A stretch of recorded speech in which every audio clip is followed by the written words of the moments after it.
नमस्कार, आदाब। Crime petrol city crimes अध्याय के आज के एपिसोड में आप सबका स्वागत है। जीवन में आगे बढ़ना, तरक्की करना हर इंसान की चाह होती है, जिसे पूरा करने के लिए अक्सर लोग एक शहर से दूसरे शहर कामकाज के लिए जाते हैं, अपनी फैमिली से दूर रहते हैं। पहले सिर्फ पुरुष ही ऐसा करते थे, लेकिन अब तो महिलाएं भी नौकरी के लिए एक शहर से दूसरे शहर का रुख करती हैं। महिलाएं हों या पुरुष, हम सब की जिंदगी में कभी ना कभी एक ऐसा पल आता है जो गलत होते हुए भी हमें अपनी ओर आकर्षित करता है, जब हम भटक सकते हैं, फिसल सकते हैं और ऐसे पल में जरूरत होती है अपने आप को और ज्यादा संभालने की। अगर उस पल में लड़खड़ा गए या फिसल गए तो ना सिर्फ फिसलने वाले इंसान की बल्कि उसके पूरे परिवार की भी जिंदगी बर्बाद हो सकती है। यहाँ भी कुछ ऐसा ही हुआ था। ऐसा कुछ भयानक अंजाम जिसने ना सिर्फ एक परिवार या समाज बल्कि पूरे महाराष्ट्र राज्य को झकझोर कर रख दिया था।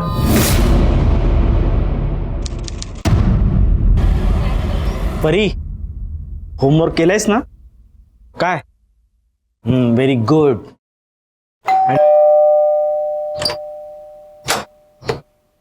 जी? एपीआई शिवानी शिर्के। वो यहाँ नहीं रहती है। लेकिन मेमो में तो यही एड्रेस दिया। देखिए, मैं डिपार्टमेंट से आया हूँ, 1 महीना हो गया उन्होंने ड्यूटी रिपोर्ट नहीं की है। देखिए, उसके बारे में मुझे कुछ मालूम नहीं है। मैंने आपको पहले ही बोला है, वो यहाँ नहीं रहती है। देखिए, मुझे डिपार्टमेंट ने भेजा है तो मैं आपको दे रहा हूँ, ये मेमो रखिए और यहाँ साइन कीजिए।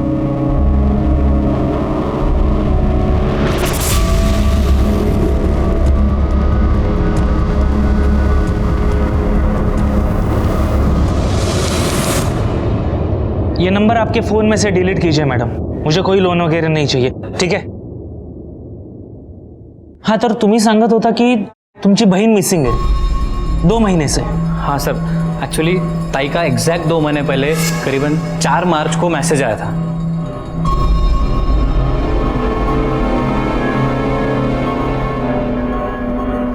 आशिष, माझं औषधाचं प्रिस्क्रिप्शन आहे, ऑफिसमधून येताना औषधं घेऊन ये। बरं, अगं ऐक ना, ताईचा मैसेज आला है, वो 10 दिन के लिए ऋषिकेश जा रही है मेडिटेशन कैंप के लिए, और 10 दिन उसका फ़ोन भी बंद रहेगा। सर, ताई का मैसेज आने के तुरंत बाद मैंने उसे फ़ोन किया था, लेकिन उसका फ़ोन ही स्विच ऑफ आ रहा था। और अभी 4 हफ्ते पहले मेरे जीजा जी के घर एक हवालदार आया था मेमो लेके कि ताई ने ड्यूटी ज्वाइन नहीं की है, तब जाके हमें पता चला। हवलदार, क्या काम करती थी तुम्हारी बहन? सर, ताई पुलिस सब इंस्पेक्टर थी। पोस्टिंग कहाँ थी उनकी? सर, मार्च महीने में ताई की पोस्टिंग नासिक से मुंबई हुई थी, लेकिन उन्होंने ड्यूटी ज्वाइन नहीं की। और यही सब जानने के लिए मैं उनके नासिक के घर गया था, लेकिन वहाँ पे उनका सिर्फ सामान मिला, ताई नहीं मिली। तुम्हें शक है किसी पर? हाँ सर। किस पर? सर, अजय मोरासकर पे। जब मैं ताई के घर गया, उनका लैपटॉप ओपन किया ताकि मुझे कुछ रिजर्वेशन या कोई बुकिंग मिले ज़्यादा ताई गई हो, लेकिन मुझे वहाँ से कुछ और ही मिला सर। हाँ, अजय कौन है? त्यांचे मिस्टर? नहीं sir, Ajay Morajkar senior inspector है। सर, ताई ने सबसे पहले मनमाड पुलिस स्टेशन में पुलिस सब इंस्पेक्टर की ड्यूटी ज्वाइन की आणि तिथेच ये अजय मोरजकर सीनियर इंस्पेक्टर थे। तुम्हारा कहने का मतलब है कि एक पुलिस वाले ने दूसरे पुलिस वाले को गायब किया? हो सर, और ये वीडियो देखने के बाद मैंने ताई के बारे में जानने के लिए अजय मोरजकर को कई बार फ़ोन किए। हेलो। हाँ अजय जी, मुझे शिवानी ताई के बारे में बात करनी है। कौन बोलता है? जी, मैं आशीष बोल रहा हूँ, शिवानी शिर्के का छोटा भाई। मला नाही माहिती शिवानी कुठे आहे। मेरा मुंबई ट्रांसफर हो गया, तब से मिला नहीं हूँ उसको। और सुनो, बार बार फोन मत करो मुझको।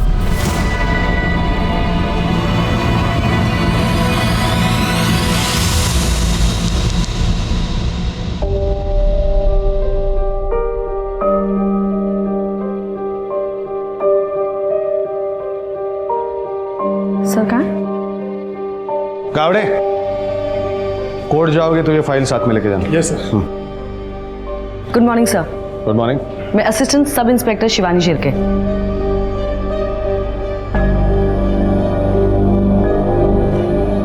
First posting. Yes sir. Good luck. Thank you sir. Sir, जल्दी किसी को भेजना होगा, बस्ती में लफड़ा बढ़ भी सकता है। Shivani, yes sir. पुराने बाजार के इधर कुछ झगड़ा चल रहा है, तुम जाके देख के आओ, साथ में 2 कांस्टेबल लेके जाना।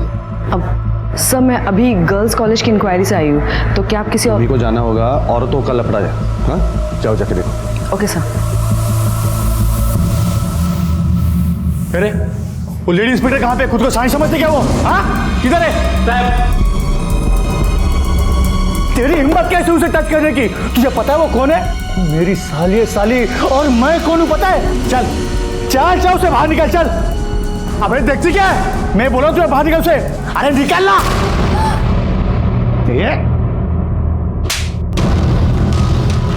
हम पुलिस वाले तेरे जैसे 2% के नेता को जाने ना जाने, तू एक बात जान ले, कभी किसी पुलिस ऑफिसर पे हाथ मत उठाना, समझा ना?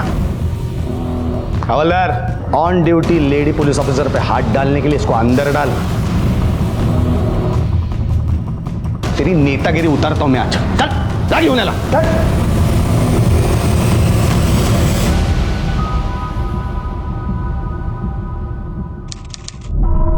रवि, चीयर्स। तेरे पॉलिटिशियन काका के नाम पे चीयर्स। लेकिन अजय, इस बार तो काका को बोल के तेरा ट्रांसफर रुकवा दिया मैंने, लेकिन आइंदा ऐसा मत कर। ये नेता लोगों से क्या उलझता है यार तू? मतलब एक बात बता, ये चमाट मार के तुम्हारा फायदा क्या हुआ?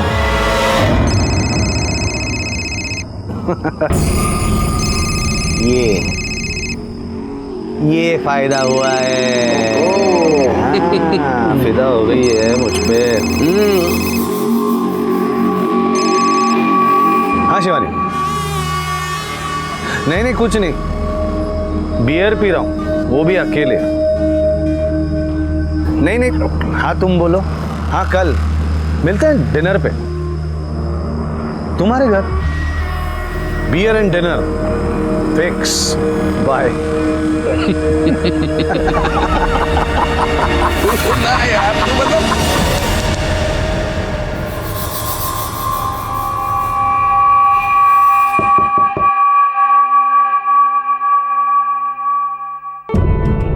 हाय। हाय।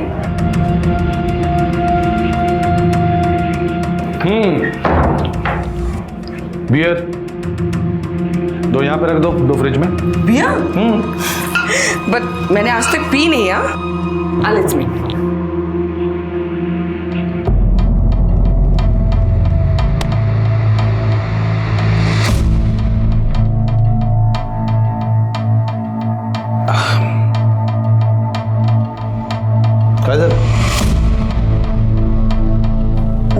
मुझे लगता है कि हमने ठीक नहीं किया। मतलब मेरा पति है, मेरे बच्चे हैं, और तुम्हारी भी तो बीवी और बच्चे हैं। शिवानी,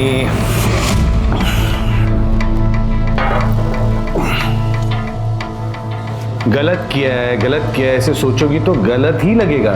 इससे अच्छा है सोचो ही मत। Be happy, enjoy life. यहां कुछ ऐसा हुआ जो नहीं होना चाहिए था। जब साथ में काम करने वाले दो लोग एक गलत रिश्ता बनाते हैं, खासकर तब जब दोनों शादीशुदा हों, तो ऐसे रिश्तों का असर न सिर्फ उनके परिवार पर बल्कि उस कंपनी, उस संस्था पर भी पड़ता है जहां वो काम करते हैं। इस केस में शिवानी शिर्के पुलिस ऑफिसर थी, शादीशुदा थी, और वो अपने एक सहकर्मी शादीशुदा सीनियर पुलिस ऑफिसर के साथ गलत रिश्ता बना रही थी।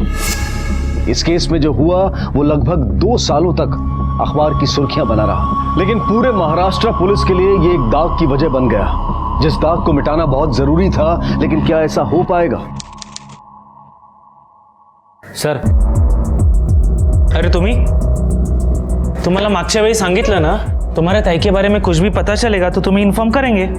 पण सर कधी सांगणार आहे? पिछले 4-5 महीने से मैं पुणे मुंबई कर रहा हूँ, लेकिन ताई की कोई खबर नहीं है। तुम्हारी ताई पुलिस में थी ना, तो इतना तो जानते हो कि पुलिस के पास सिर्फ एक केस नहीं होता। पर हम कोशिश कर रहे हैं। ठीक है सर, आप कोशिश ही करते रहिए।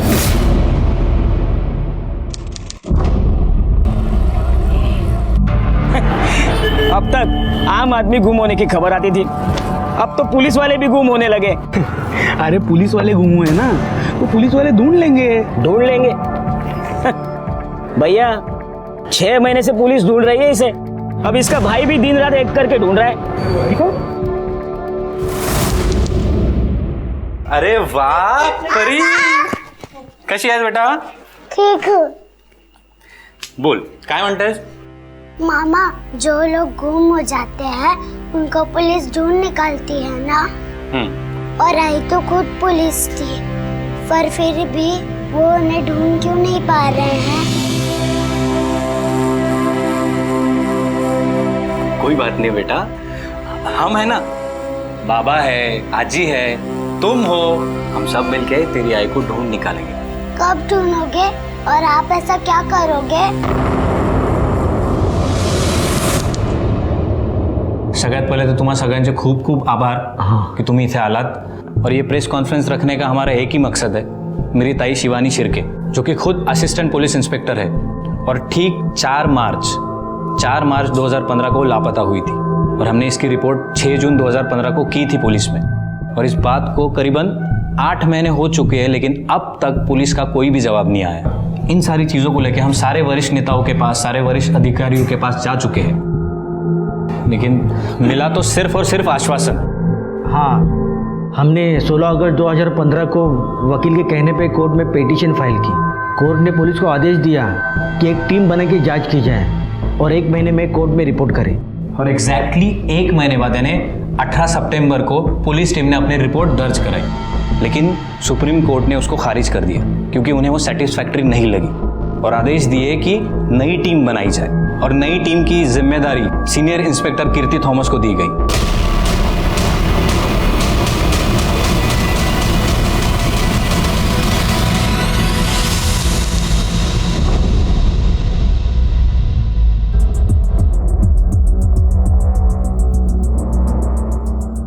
नमस्कार।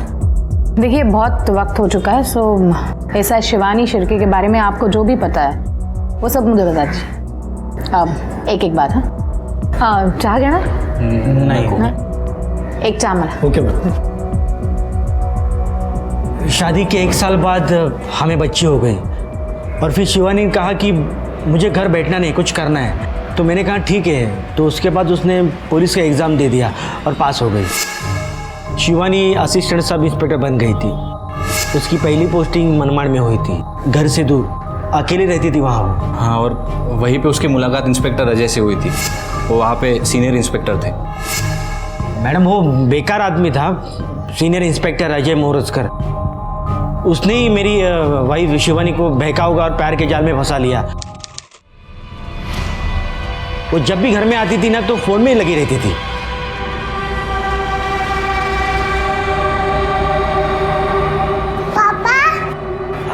परी,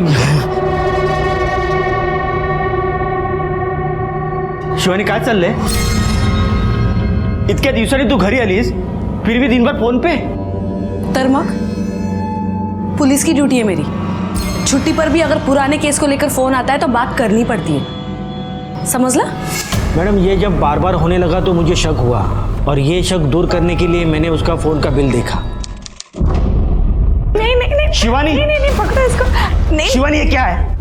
काय झालं? किससे बात होती है इतनी देर तक, रात को 1-2 बजे भी? ये किसका नंबर है? एक मिनिट परी, तू आज जा।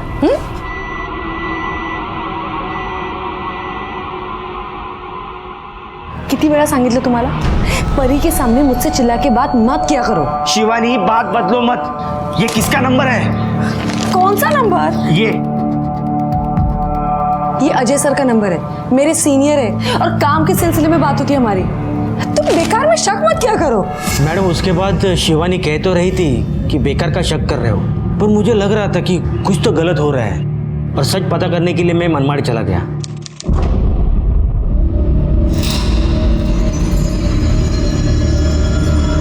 क्या भाई, आपकी चाय पुलिस स्टेशन जाती है ना? और पुलिस वाले भी आते हैं ना यहाँ चाय पीने के लिए?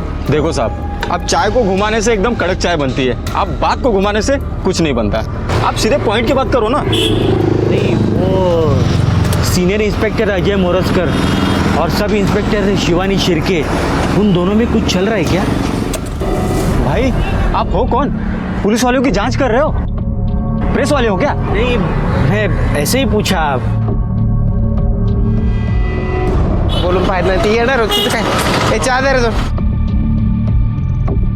साहब, क्या रे, क्या है? सब वो जो खड़ा आदमी है ना साहब, वो अजय साहब और शिवानी मैडम के बारे में पूछताछ कर रहा था। ऐसा होता इकडे जरा मॅडम उसके बाद उसका ट्रान्सफर नाशिक में हो गया. नाशिकहून आल्यानंतर तिचं वागणंच बदललं. मेरी जिंदगी रुक गई. शिवानी शिवानी तू क्या कर रही है? अरे थोड़ी तो शर्म कर. 9 साल की तुझे बेटी है और तू ये क्या कर रही है? तुला एकदा सांगितलेलं समजत नाही का? हाँ, अजय मुझसे प्यार करता है और वो मुझसे शादी भी करने वाला है. और परी भी मेरे साथ रहेगी. अब तू उस आदमी के साथ जाना चाहती है ना? जा. तू पुलिस वाली है ना, तो थोड़ा कानून मुझे भी पता है. मैं कोर्ट में बोलूंगा तेरा अफेयर है. और एक बात सुन, किसी भी हाल में तुझे बच्ची नहीं मिल सकती, समझी ना? ताई ऐसे अचानक घर छोड़ के चली गई थी तो अच्छा नहीं लग रहा था हमें, तो इसलिए मी ताईला समजवायला सुद्धा गेलो होतो. पण ताई तू जानती है ना, तू जिस आदमी के लिए इतना बड़ा कदम उठा रही है वो पहले से शादीशुदा है. इतने इतने बच्चे हैं उसके. हाँ, मैं जानती हूँ. उसने मुझसे कुछ नहीं छुपाया. बहुत जल्द वो अपनी बीवी को तलाक देने वाला है. ताई तुला कळत कसं नाही अगं? वो तेरा फायदा उठा रहा है, बेवकूफ बना रहा है तुझे वो. मैं तुझे ऐसे अपनी जिंदगी बर्बाद करते हुए नहीं देख सकता. तू एक काम कर, मला त्याचा नंबर दे प्लीज. काही गरज नाहीये. प्लीज ताई नंबर दे. तुला नंबर नाही मिळणार आहे. एक मिनिट थांब. हेलो, कौन है ये आदमी?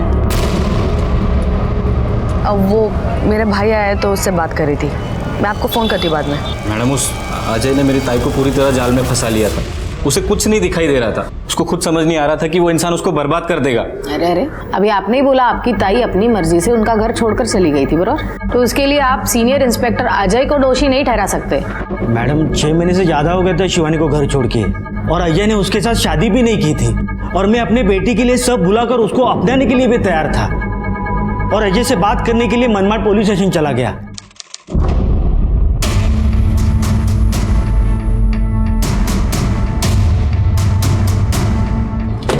अजय, हाँ, मुझे आपसे बात करनी है. मैं शिवानी का पति. रुके. क्या किया इसने? ये अपनी बीवी पे हाथ उठाता है सर. उसी के कंप्लेंट पे इसे उठा लाए हैं. क्या रे? औरत पे हाथ उठाता है? साहब मेरे बीवी का मेरे दोस्त का चक्कर था साहब. साहब बीवी है ना तेरी? बीवी है ना? प्रॉपर्टी है क्या? लेके जा. चल चल चल. हाँ बोलो, क्या कह रहे थे? कुछ नहीं. उसके बाद मैंने शिवानी से बात करने की कोशिश की कि बच्चे के लिए तू घर वापिस आ, पर अजय मुझे धमकाने के लिए आ गया.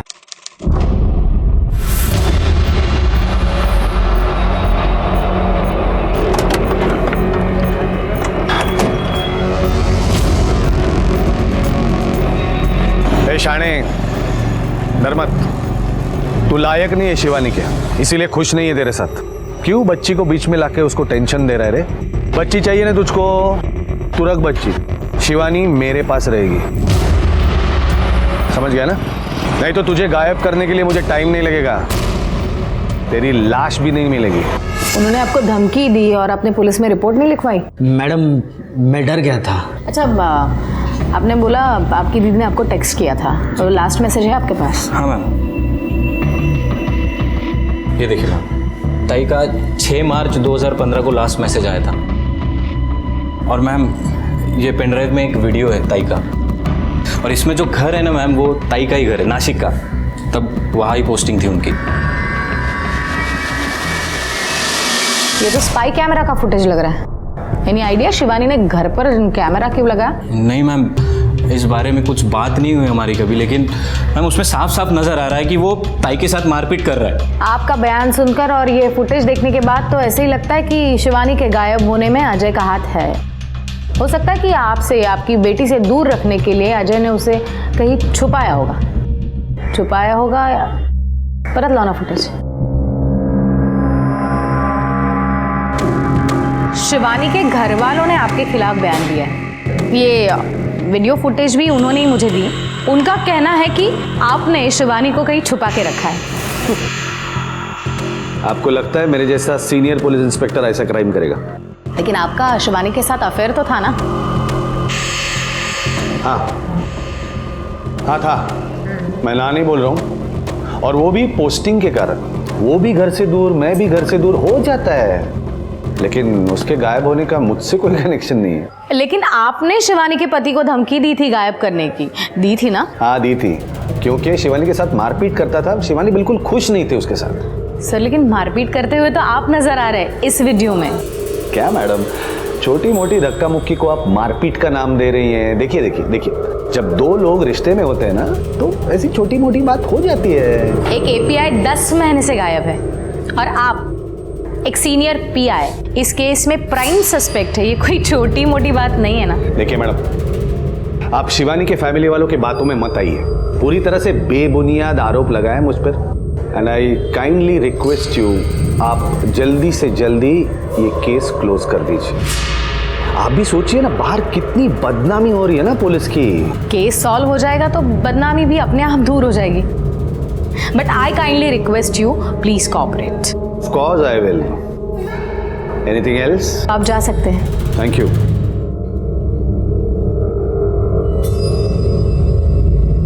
शिवानी के घर वालों के बयान और इस वीडियो के आधार पर इन पर केस बना दो किडनैपिंग का। Okay ma'am. सीनियर भी अजय मोरजकर बोलता हूँ, कमिश्नर साहब से बात करनी है। हाँ जरा अर्जेंट है। मैं आप सबसे माफ़ी चाहता हूँ, मैं आपको एक बार और तकलीफ दे रहा हूँ, लेकिन अब तक मेरी ताई शिवानी शिर्के लापता है। और आप सब लोगों को याद होगा कि ठीक 1 साल पहले जब कीर्ति थॉमस को अपॉइंट किया गया था, तब हम सबको लगा था कि अब शायद कुछ अच्छा होगा, कुछ इम्प्रूवमेंट होगी। उम्मीद की एक किरण जाग उठी थी और ऐसा होने भी लगा था। इनफैक्ट कीर्ति मैम ने सीनियर इंस्पेक्टर अजय मोरजकर और केस सुद्धा केला होता किडनैपिंग का, लेकिन चार्जशीट बनाने के बाद कीर्ति मैम का ट्रांसफ़र हो गया और जितनी कुछ उम्मीद की किरण थी वो सारी की सारी ख़त्म हो गई। अब 18 महीने से ज़्यादा हो गया, मेरी पत्नी शिवानी के बारे में कोई भी सुराग नहीं मिला। इसीलिए हमने एक फैसला लिया है कि हम लोग आज एक वीडियो शेयर करेंगे। इस वीडियो की एक एक कॉपी आप सबको दी जाएगी और इस वीडियो को देख के आपको पता चल जाएगा कि सीनियर इंस्पेक्टर अजय का मेरी ताई के किडनैपिंग में कितना बड़ा हाथ है। आंखों देखी बात को झुटलाना आसान नहीं होता है, और यही हुआ जब अजय मोरजकर का शिवानी शिर्के के साथ मारपीट वाला वीडियो मीडिया के जरिए लोगों के सामने आ गया। इस वीडियो ने पूरे पुलिस डिपार्टमेंट को भी हिलाकर रख दिया। सरकारी अफसर हो, नेता हो या फिर आम जनता, हर कोई शिवानी शिर्के केस का हल चाहता था। पुलिस पर चौतरफा दबाव बना हुआ था कि किसी भी तरह से शिवानी की तलाश की जाए। लेकिन assistant police inspector Shivani Shirke को मिसिंग हुए 18 महीने बीत चुके थे। शिवानी जिंदा भी थी या नहीं, जिंदा होने की संभावनाएं कम थी, क्योंकि इतने लंबे समय तक किसी को छुपाकर रखना आसान नहीं होता, और खासकर तब जब पुलिस ने उस शख्स की तलाश में एक मुहिम छेड़ती हो। आखिरकार चारों तरफ से पड़ रहे दबाव और शिवानी के परिवार वालों की मांग पर सीनियर पुलिस इंस्पेक्टर कीर्ति थॉमस को दोबारा इस केस का इन्वेस्टिगेटिंग ऑफिसर बनाया गया। 4 जुलाई 2013 में शिवानी की पोस्टिंग हुई Manmad as sub inspector. Inspector Ajay already वहाँ पर ड्यूटी पे थे। फिर 4 अक्टूबर 2014 को Shivani was transfer to Nashik, लेकिन अजय अभी भी मनमाड़ में ही था। इस बीच शिवानी के पति को अजय और शिवानी के रिश्ते पर शक हुआ था। फिर 2015 जनवरी में अजय ने अपनी ट्रांसफर मुंबई करा ली, लेकिन शिवानी अभी भी नासिक में ही थी। देन मार्च 2015 में शिवानी की ट्रांसफर भी मुंबई हुई। शिवानी की ट्रांसफर तो हुई, लेकिन शिवानी ने ड्यूटी नहीं ज्वाइन की। मिंडे, अब तक की इन्वेस्टिगेशंस में ये तो साफ पता चलता है कि शक तो इंस्पेक्टर अजय पर है, अपने पास बयान है, ये वीडियो क्लिप है, लेकिन कोई ठोस सबूत नहीं है। ये क्लिप ही देखो ना, जिस तरह से शिवानी कैमरा में देख रही है उससे साफ पता चलता है कि ये कैमरा शिवानी ने प्लान किया है। लेकिन शिवानी ने अपने ही नासिक के घर में कैमरा क्यों लगाया था? जब शिवानी नासिक शिफ्ट हुई तो ऑलरेडी अपने पति से अलग रह रही थी, लेकिन उसकी इंस्पेक्टर अजय से शादी नहीं हुई थी। इंस्पेक्टर अजय भी अपनी बीवी के साथ रह रहे थे, ना ही उनका डिवोर्स हुआ था, ना ही डिवोर्स फाइल किया था। शायद ये वीडियो दिखाकर शिवानी इंस्पेक्टर अजय को मजबूर करना चाहती थी कि वो उससे शादी करे। Let's see. ये देखो, दोनों साथ बाहर आए, बाहर उन दोनों में कुछ बातचीत हुई, बातचीत कोई प्लेजेंट नहीं थी, उनके फेसेस देखो। फिर शिवानी ने अपना फ़ोन निकाला, फ़ोन से नंबर डायल कर रही थी शायद अजय की बीवी का, अजय को डराने के लिए। फिर अजय ने मोबाइल खींच लिया, शिवानी को धक्का दिया, थोड़ी धक्का बुक्की हुई और शिवानी यहाँ पर जाकर बैठ गई और अजय आके यहाँ पर बैठ गया। फिर शायद अजय ने उसे समझाया हो, शायद अजय शादी के लिए रेडी हो गया हो, इसीलिए शिवानी कुछ दिन तक चुप बैठी। या फिर ऐसा भी हो कि शिवानी शिर्के के मिसिंग केस में इंस्पेक्टर अजय का हाथ ही ना हो, कोई और ही इन्वॉल्व हो। लेकिन मैडम, किसी तीसरे आदमी का शिवानी को गायब करने के पीछे क्या मोटिव हो सकता है? अजय और शिवानी का रिश्ता, जिसे अजय और शिवानी का ये गलत रिश्ता मंजूर ना हो, शायद उसने शिवानी को गायब किया हो, गायब करके उसका खून किया हो। और मिंडा, एक काम करो, शिवानी के पति के और भाई के पूरे डिटेल्स मुझे चाहिए। और 5 मार्च 2015 से 15 मार्च 2015 तक शिवानी के सारे details I want. Phone details, bank details, travelling details, I want everything. वो मुंबई आई कि नहीं, ये पता करना बहुत ज़रूरी है। मैडम, हमने assistant police inspector Shivani Shirke के भाई और पति के पड़ोसियों से भी पूछताछ की। हमने उनके कॉल रिकॉर्ड्स भी चेक किए, लेकिन उनमें से किसी का भी शिवानी के गायब होने में कोई इन्वॉल्वमेंट नहीं है। शिवानी मुंबई से बाहर गई थी या नहीं, चेक किया? हाँ मैडम, 4 मार्च से 15 मार्च 2015 तक मुंबई से नॉर्थ इंडिया की तरफ जाने वाली हर फ्लाइट, हर ट्रेन, बस, सबकी बुकिंग हमने चेक की, लेकिन शिवानी के नाम से कोई भी बुकिंग नहीं थी। इट मीन्स शिवानी मुंबई से बाहर गई ही नहीं थी। उसके फोन डिटेल्स? शिवानी के कॉल डिटेल के हिसाब से शिवानी ने अपने मोबाइल से आखिरी कॉल 4 मार्च को इंस्पेक्टर अजय को किया था, वो भी शाम को 7 बजे। उसके बाद शिवानी का फोन बंद हो गया। फिर ठीक 6 मार्च को उसका फोन ऑन हुआ और उसके फोन से अपने भाई को उसने एक SMS भेजा। उसके बाद फिर से उसका फोन बंद हुआ। इस टाइम भी शिवानी की मोबाइल की आखिरी लोकेशन मलाड़ी थी। जनवरी 2015 टू अप्रैल 2015 तक इंस्पेक्टर अजय के सारे फोन रिकॉर्ड्स चेक करो, पता करो कौन कौन खास है उसका। एक लेडी पुलिस ऑफिसर का गायब होना और इस तरह से गायब होना कि 2 साल तक उसका कुछ अता पता ना चले, इट्स नॉट इजी। अगर इंस्पेक्टर अजय का इसमें कुछ हाथ है तो कोई ना कोई उसके साथ जुड़ा होगा। जी मैडम। और एक बात, मार्च 2015 में अगर अजय के पास कोई ड्राइवर होगा तो वो कहाँ है, क्या करता है, पता करो और उसे बुला लो इन्वेस्टिगेशन के लिए। जी मैडम।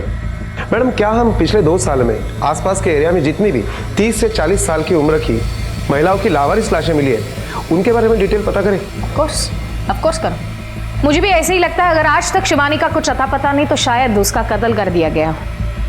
अजय ने शिवानी के पति को धमकी दी थी गायब करने की, उसके बाद वो चुप बैठा। त्यानंतर अजय आणि शिवानी से काहीतरी भांडण झालं असेल, अजय ने कुछ समझाने की कोशिश की होगी, शिवानी नहीं मानी होगी और गुस्से में आकर अजय ने शायद उसे, हो सकता है। मैडम, हमने सीनियर इंस्पेक्टर अजय मोराजकर के ड्राइवर को उठा लिया है। देख, ऑलरेडी 2 साल हो चुके हैं शिवानी शिर्के को गायब होके, तो ज्यादा वक्त नहीं है हमारे पास। जो भी पूछेंगे उसका सही और इमीडिएटली जवाब देना। हाँ, अजय मोरस्कर के साथ कितने सालों से काम कर रहे हो? 8 साल। थोड़ा ऊंचा बोल, सुनाई नहीं देता। 8 साल। 8 साल से। शिवानी मैम को जानते हो? वो मैडम साहब के साथ थे पहले, मनमाड़ में थे दोनों साथ। अच्छा, तो आपके साहब का और मैडम का कैसे रिश्ता था? क्या? मैडम का और सर का कैसा रिश्ता था? मैडम, मैं तो ड्राइवर हो, इसीलिए सब पता होना चाहिए। हाँ, कैसे रिश्ता था? 4 मार्च 2015 को तुम्हारे सर और शिवानी मैडम एक दूसरे से मिली थे, क्या उनमें झगड़ा हुआ? मैडम, मिले थे या नहीं मिले अभी याद, बहुत दिन हो गए ना अभी। हाँ, ये अच्छा है ना, बहुत दिन हो गया, मैं भूल गया, तो सही क्या है गलत क्या है मैडम पता करने की कोई ज़रूरत नहीं। मैडम, मैं झूठ काय को बोलूँगा, जो है वो आपके सामने बोला ना, मुझे याद नहीं है। अच्छा, याददाश्त कमज़ोर हो गई है तो हमारे तरीके से याददाश्त वापस ला दूँ, फिर तू भी जाएगा उसके साथ अंदर, चलेगा? मैडम, पिछले 2 सालों में आसपास के एरिया में 27 महिलाओं की बॉडी मिली थी। लगभग उनमें से 9 लाशें पहचानने भी मुश्किल थी। 2 महीने तक कोई क्लेम के लिए नहीं आया, इसलिए उनका अंतिम संस्कार कर दिया। मतलब उसमें से 1 लाश शिवानी की हो भी तो वो पहचानना मुश्किल है। मैडम, 2015 की सीनियर इंस्पेक्टर अजय के कॉल रिकॉर्ड्स आ गए। मैंने चेक किया, मैडम शिवानी के अलावा 2 नंबर ऐसे हैं जिनके साथ सीनियर इंस्पेक्टर अजय की काफी बातें हुआ करती थी, वो भी लंबे समय तक। कौन है? मैडम एक तो है दिनेश कुलकर्णी जिसका नासिक में होटल है, और दूसरा रवि पवार है। उन दोनों को इन्वेस्टिगेशन के लिए बुला लो। क्या हुआ? मैडम ये रवि पवार जो है वो एक पॉलिटिशियन का बहुत करीबी है, बिना सबूत के उसके ऊपर हाथ डालना थोड़ा। हाँ लेकिन एक बात है मैडम, शिवानी शिर्के का 6 मार्च को आखिरी बार जब फोन ऑन हुआ था तो उसके मोबाइल की लोकेशन मलाड थी, और उसी रात सीनियर इंस्पेक्टर अजय, दिनेश कुलकर्णी और ये रवि पवार, इन तीनों की मोबाइल की लोकेशन उत्तन की खाड़ी की दिखाई दे रही है। लगभग 45 मिनट तक वो लोग वहां थे। रवि पवार की मोबाइल की लोकेशन तो बाद में चेंज हुई, लेकिन रात को 1 बजे से सुबह 4 बजे तक सीनियर इंस्पेक्टर अजय और दिनेश कुलकर्णी, इन दोनों की मोबाइल लोकेशन उत्तन की खाड़ी की ही थी।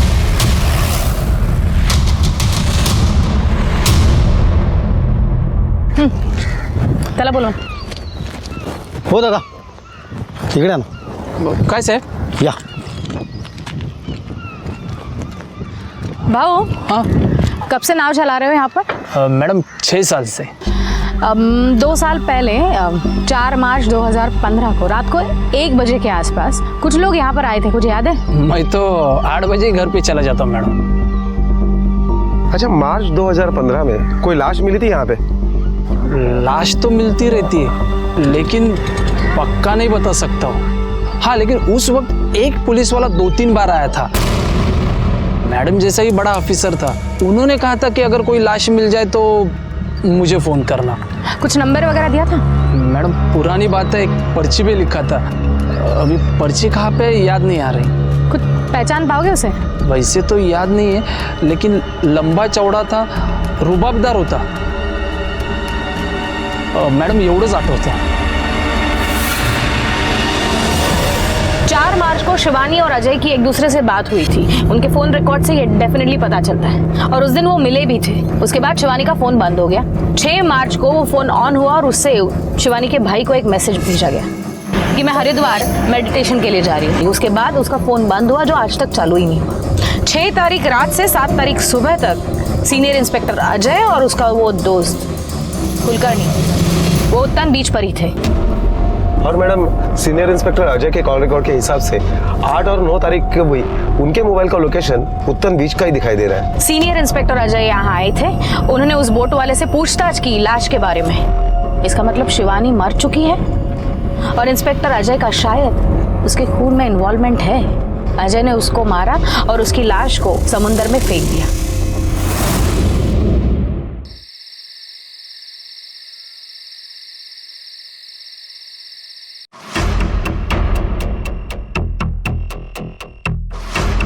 मार्च 2015 रात 10:13 को तुझे सीनियर इंस्पेक्टर अजय मोरस्कर का फोन आया था।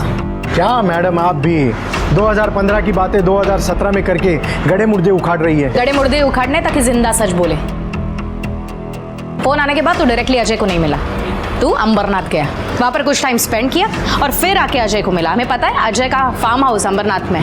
क्या किया था फार्म हाउस पर? ऐसे ही दोस्त के फार्म हाउस पर जाना कोई गुनाह तो नहीं है ना? गुनाह तो नहीं है, लेकिन गुनाह हुआ था।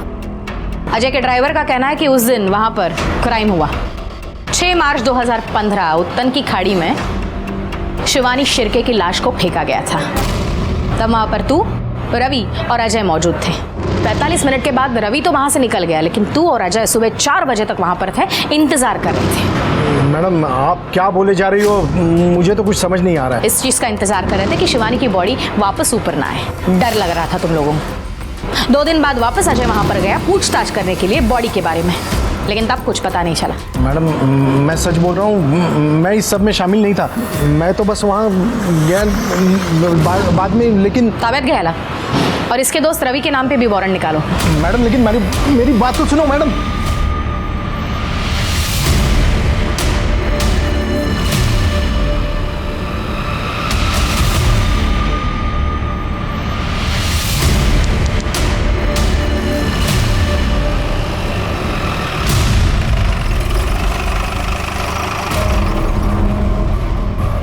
रुक काय चाललंय काय?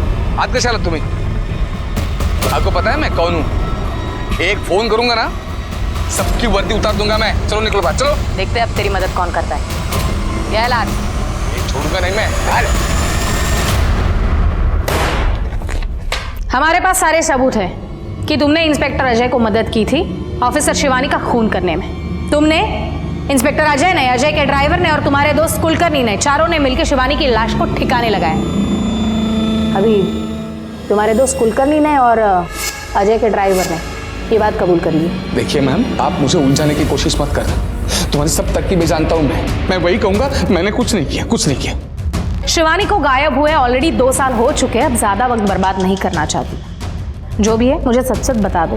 क्या है, तो यहाँ तुम्हारी मदद कोई नहीं करेगा, तुम तो जानते हो। हम कर सकते, जो हुआ जैसे हुआ हमें बता दो। सरकारी गवाह बनाकर तुम्हारी सजा कम करवा सकते हैं। बोल। अच्छा, तुम ऐसे नहीं बताना चाहते, मार खाकर बताना चाहते हो। ठीक है, कोई प्रॉब्लम नहीं है। मिंडे है ये, मात्र 24 घंटा लगातार तुम्हें मार सकते हैं, है ना? हाँ। नहीं नहीं नहीं, मैंने कुछ नहीं किया। मैं बता दूं ना, जो भी किया अजय ने किया। क्या किया? मेरे मना करने के बावजूद किया। वो अजय और शिवानी दोनों शादीशुदा थे, लेकिन फिर भी मनमाड़ पोस्टिंग के टाइम अजय ने शिवानी को अपने प्यार के जाल में फंसा दिया। जब शिवानी के पति को शक होने लगा तो यार।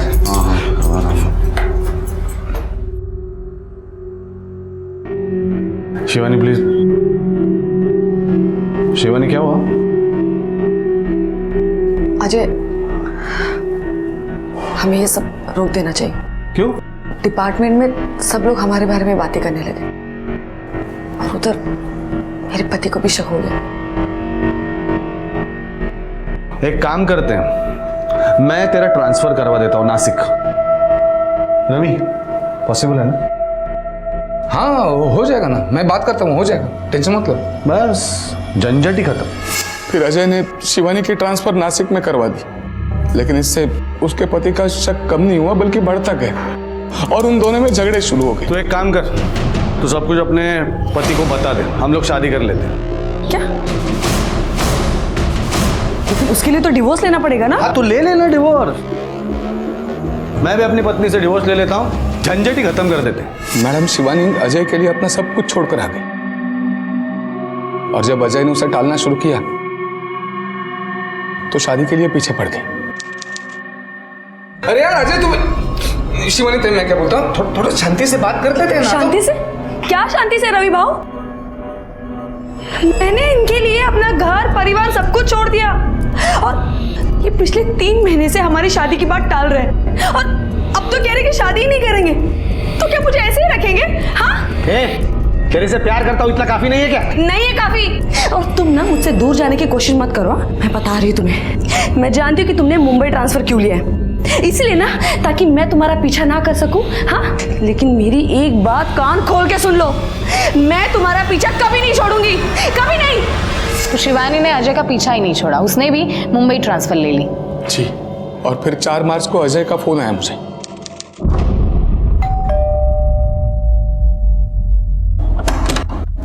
क्या हो गया? अंदर तो आने दो यार, क्या हो गया?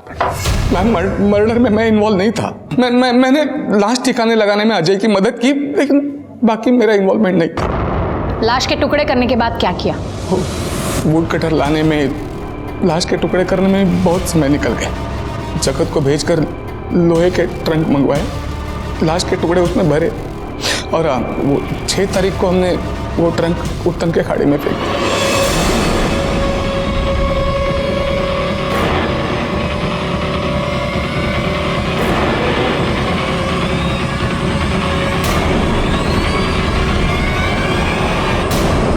2 साल बाद समंदर की गहराई में assistant police inspector Shivani Shirke की बॉडी को ढूंढना कोई आसान काम नहीं था, लेकिन पुलिस शिवानी को इंसाफ दिलाना चाहती थी और इसके लिए उन्होंने इंडियन नेवी और एक प्राइवेट शिपिंग कंपनी की मदद भी ली। ऐसा माना जा रहा था कि उनके आधुनिक उपकरणों की मदद से समंदर की गहराई में लाश के हिस्सों को तलाशा जा सकेगा और इस तलाश का 1 दिन का खर्चा लगभग 1.5 से 2 लाख रुपए तक था। लेकिन हफ्तों के तलाश अभियान के बावजूद कोई सफलता हाथ नहीं लगी, पर इंस्पेक्टर थॉमस हार मानने वाली नहीं थी। उन्होंने अपनी इन्वेस्टिगेशन को और भी तेज कर दिया था। शिवानी का कत्ल हुआ 4 तारीख को। उसकी बॉडी के छोटे छोटे टुकड़े किए गए, ऐसी ट्रंक में रखने लायक। इट मीन्स 2 दिन उसकी बॉडी को घर में रखा गया था। डेफिनेटली खुले में तो नहीं रखा होगा, नहीं तो बदबू आती। तो ऐसी किसी जगह पे संभाल के रखा गया था। फ्रिज में।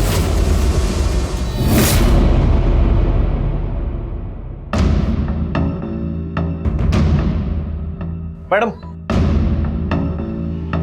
इस फ्रिज से सैंपल उठाना बहुत मुश्किल है।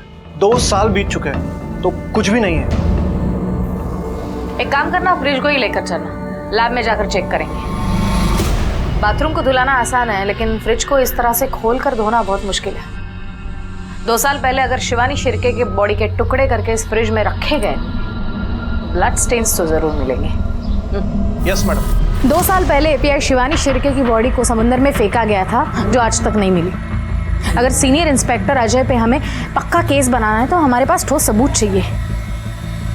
वो ट्रंक जिसमें शिवानी की बॉडी के टुकड़े रखे थे, वो कहाँ से खरीदी थी, और वो वुड कटर, वो वेपन जो क्राइम में यूज किया था, वो कहाँ से खरीदा था, वो कहाँ पर है, पता करो। Okay ma'am. मैडम, पास वाले दुकान से वो लोहे का ट्रंक खरीद लिया था मैंने। बाद में वुड कटर साहब बोला कि फार्म हाउस में रख देना, तो रख दिया था मैंने। वुड कटर अगर फार्म हाउस पे रखा था तो हमें क्यों नहीं मिला? पूरा फार्म हाउस छान मारा था हमने। मैडम, ये केस फिर से ओपन हुआ तो साहब बोले कि वो भंगार में बेच देना वुड कटर, तो मैंने बेच दिया। मतलब वुड कटर मिलने के चांसेस भी बहुत कम है। मैडम, कुछ नहीं मिला है आपको। कोर्ट में साबित क्या करोगी? इन लोगों ने यहाँ पे बयान दिया है ना, पुलिस स्टेशन में। आप तो जानती हैं, पुलिस स्टेशन में दिया गया बयान कोर्ट में काम नहीं आता है। बेकार में इतनी मेहनत कर रहे हो आप। सुन रहे ना आप? आपने बेकार में इतनी मेहनत की, बेकार में अपने क्राइम सीन में इनका साथ दिया और बेकार में फंस गए। और रहा सवाल सबूतों का, वो तो ढेर सारे हैं हमारे पास आपका क्राइम प्रूव करने के लिए। और मुझे उम्मीद है कि हमारा कानून भी वो मानेगा। जिस दिन आपको सजा होगी, उस दिन शिवानी शिर्के और उसकी फैमिली को जस्टिस मिलेगा। Assistant sub inspector Shivani Shirke कभी वापस नहीं आएगी। उनकी बेटी, उनके भाई और उनके परिवार वालों की जिंदगी में जो खालीपन आ चुका है, वो कभी नहीं भरेगा। लेकिन उन सभी अपराधियों को एक सही सजा मिल जाएगी तो उन सबको एक सुकून जरूर मिलेगा कि शिवानी शिर्के को न्याय तो मिला। Senior police inspector Ajay Morajkar को सस्पेंड कर दिया गया है और सभी आरोपियों अजय मोरजकर और उनके बाकी साथियों दिनेश कुलकर्णी, रवि पवार और जगत गुप्ता के खिलाफ कोर्ट में चार्जशीट फाइल कर दी गई है। ये केस फिलहाल कोर्ट में चल रहा है, लेकिन किसी भी आरोपी पर दोष साबित नहीं हुआ है। हमें पूरी उम्मीद है कि शिवानी को न्याय जरूर मिलेगा। इस केस ने हम सबको ये सोचने पर मजबूर कर दिया है कि क्यों अनजान जानते हुए भी लोग नाजायज रिश्ते बनाते हैं, क्यों एक गलत खुशी को जीने के लिए अपनी और अपने परिवार की जिंदगी को दांव पर लगाते हैं। देखते हैं हमारे आज के एपिसोड की दूसरी कहानी। आई नो तुम्हें यकीन नहीं हो रहा है, लेकिन यही सच है। क्यों? जलन हो रही है? अच्छा listen, I will call you back. Disha का फोन आ रहा है। अरे दिशा मेरी फियांस है। बाय। हाय। इतनी देर से किसके साथ फोन पे लगे हुए थे? वो मैं अपनी एक्स गर्लफ्रेंड से बात कर रहा था। क्या हुआ? चुप क्यों हो गई? अरे बाबा चिल, अपनी शादी पर इनवाइट करा था उसे। मुझे तो लगता है तुम्हारी पूरी बारात तुम्हारी एक्स गर्लफ्रेंड से भरी होगी। अच्छा, समझ जेलस हाँ? अच्छा ये सब छोड़ो और तुम संडे को फ्री रहना, हमें शादी की शॉपिंग पे जाना है। और हाँ, शादी के बाद no more night duties, okay? आपका हुक्म सर आंखों पर। Okay bye, love you. Love you too, bye.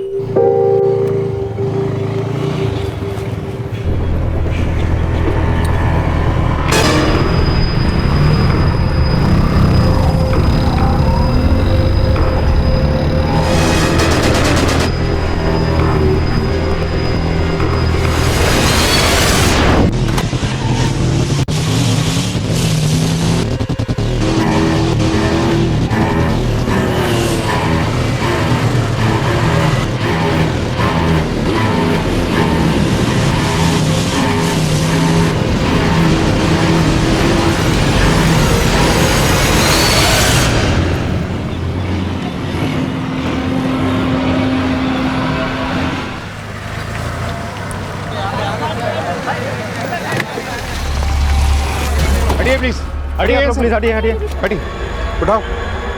Sir driving licence पे नाम रमन सिन्हा लिखा है। सुनीता, इस एड्रेस पे जाओ और इसकी फैमिली को इन्फॉर्म करो। सर हटो हटो। आप में से किसी ने देखा कि इस पे गोली किसने चलाई? सर मेरी गाड़ी रिवर्स हो रही थी, दो लड़के इसे चेज करते हुए आए, इन्होंने इस लड़के को धक्के मारा और गोली चला दी।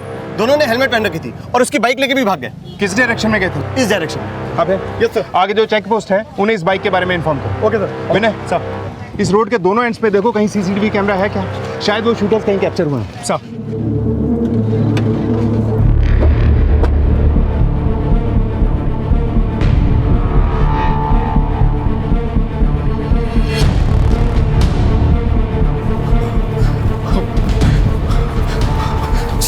सर मैं रमन का फादर हूँ।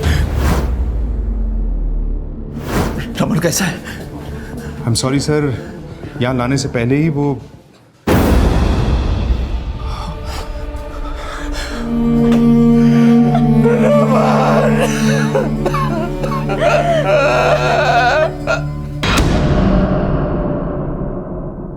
सर क्राइम सीन के आसपास हमें कोई सीसीटीवी नहीं मिला, लेकिन रमन की बाइक का नंबर हमें पता चला।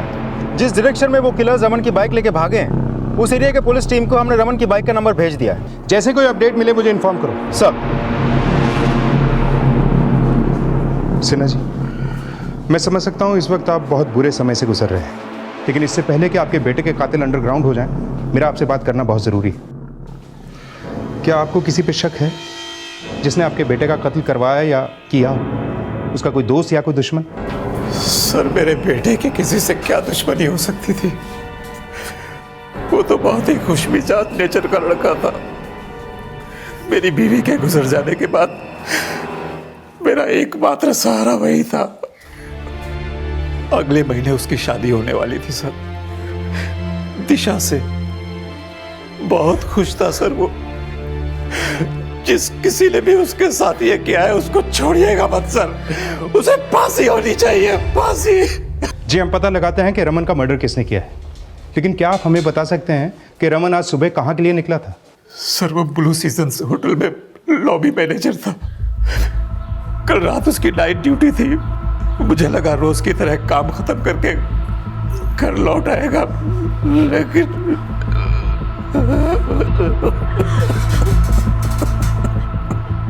आप रमन से शादी करने वाली थी? जी सर। कब से जानते हैं आप रमन को? सर हम एक दूसरे को बहुत टाइम से जानते हैं। वो मुझसे अपनी सारी बातें शेयर करता था। इनफैक्ट मेरी तो आज सुबह ही उससे बात हुई थी। आपका हुक्म सराखों पर। पूरा दिन बस मजाक के मूड में रहता था, पता ही नहीं चला। और अचानक से आपको क्या लगता है ऐसा कौन हो सकता है जिसने रमन का इस तरह से मर्डर किया? सर यही तो मुझे समझ नहीं आ रहा है। उसका किसी के साथ कोई ऐसा इशू नहीं था कि कोई इसे इस तरह से मार दे। सिन्हा जी, पिछले दिनों में रमन ने कोई ऐसी बात की थी जिसका कनेक्शन उसके मर्डर के साथ हो सकता है? नहीं सर, उसने ऐसा तो मुझसे कुछ भी शेयर नहीं किया। Sunita, Raman Sinha blue seasons hotel में लॉबी मैनेजर था। उसके होटल में पूछताछ करो और उसके कॉल रिकॉर्ड्स भी निकलवाओ, शायद किलर्स की कोई लीड मिले। Okay sir.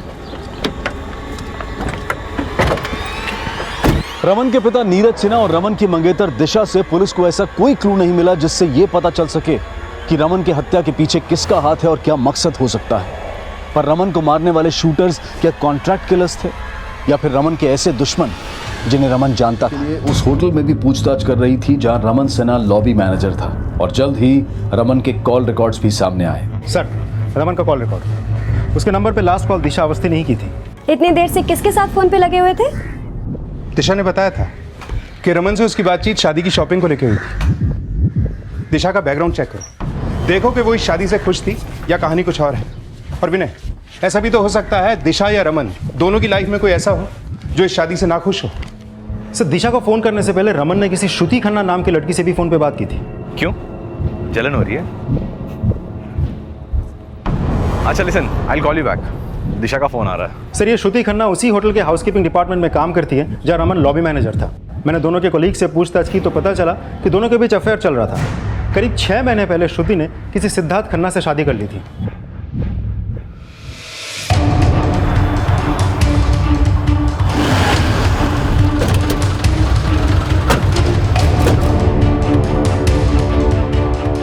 श्रुति खन्ना यहीं काम करती सर? यस सर, मैं ही श्रुति हूँ।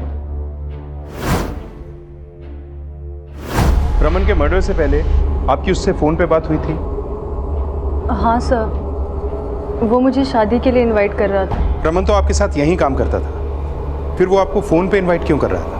वो मुझे शादी में आने के लिए कन्विंस कर रहा था। क्यों? आपने शादी में आने से इनकार कर दिया था? नहीं सर, मैं तो उसकी शादी अटेंड करने वाली थी।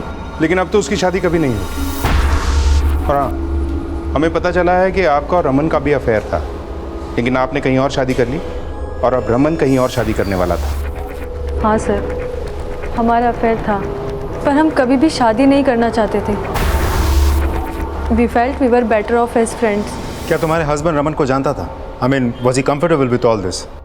जी सर, मेरे हस्बैंड सिद्धार्थ और रमन भी बहुत अच्छे दोस्त थे।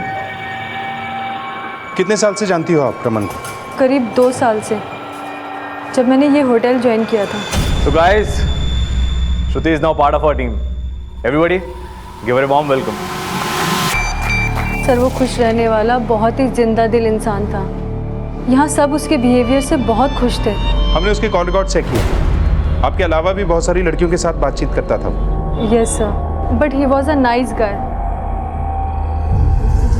श्रुति खन्ना और उसके हस्बैंड के कॉल रिकॉर्ड और एक्टिविटीज को चेक करो, और रमन के कॉल रिकॉर्ड के साथ साथ उसके सोशल मीडिया अकाउंट में जितने भी कॉन्टैक्ट्स हैं सबकी लिस्ट बनाओ। हो सकता है रमन के मर्डर में उसकी किसी एक्स गर्लफ्रेंड का हाथ हो, जिसे उसकी शादी की न्यूज़ मिली, या कोई ऐसा लड़का जो उसकी किसी पुरानी गर्लफ्रेंड के साथ कनेक्शन में था और किसी जेलसी की वजह से उसने रमन का मर्डर कर दिया। रमन सिन्हा के मर्डर में रमन और दिशा के रिश्ते, श्रुति के साथ एक्स्ट्रा मैरिटल अफेयर और रमन से जुड़ी किसी रंजिश का भी पता लगाया जा रहा था। रमन के मर्डर को 1 हफ्ता गुजर चुका था, लेकिन पुलिस को अभी तक कोई स्ट्रॉन्ग लीड नहीं मिली थी जो कि रमन को खो चुके उसके पिता की बेचैनी को बढ़ा रही थी। मेरे बेटे का मर्डर हुए हफ्ता भर हो गया है, लेकिन आप लोग अभी तक ये पता नहीं लगा पाए कि उसे किसने मारा है।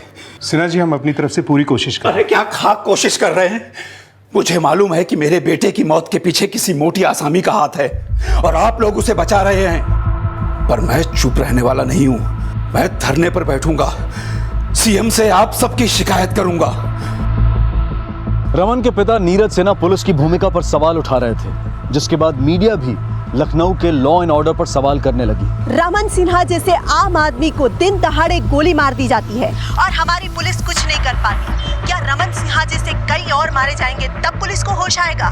देखते ही देखते ये केस इतना बड़ा हो गया कि जगह जगह रमन के लिए कैंडल मार्च निकाले जाने लगे और सोशल मीडिया के जरिए भी इंसाफ की मांग की जाने लगी, और ये आवाज राजनीतिक गलियारों में भी गूंजने लगी और पुलिस पर दबाव बढ़ने लगा। We are trying our best sir. Okay sir. Raman की मंगेतर दिशा के कॉल रिकॉर्ड्स और एक्टिविटीज पता की, लेकिन ऐसा लगता नहीं कि रमन के साथ शादी तय होने की वजह से वो नाखुश थी। लेकिन रमन का रिलेशन तो बहुत सारी लड़कियों के साथ था। हो सकता है इनमें से किसी रिलेशन की कॉम्प्लिकेशन की वजह से रमन का मर्डर हुआ। वो लड़की श्रुति जो उसके साथ होटल में काम करती थी, उसके एंगल से कुछ पता चला? नहीं सर, श्रुति के बारे में हमें कुछ भी सस्पिशियस पता नहीं चला, और सिर्फ श्रुति ही नहीं, किसी और लड़की के बारे में भी कुछ भी सस्पिशियस पता नहीं चला हमें। मीडिया ने इस केस को बहुत बड़ा बना दिया है, इसलिए हमें भी अपनी इन्वेस्टिगेशन का दायरा बढ़ाना होगा। जनता और मीडिया को यह भरोसा दिलाना होगा कि हम अपना काम पूरी शिद्दत और ईमानदारी के साथ करते हैं। और हाँ, इस केस के जितने भी सस्पेक्ट हैं, हम किसी को भी नजरअंदाज नहीं करेंगे। Is that clear? सर।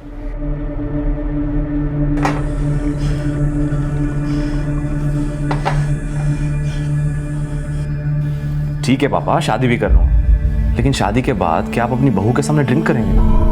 नहीं ना? तो इसीलिए आज से ये दारू शारू बंद। प्रॉमिस? प्रॉमिस।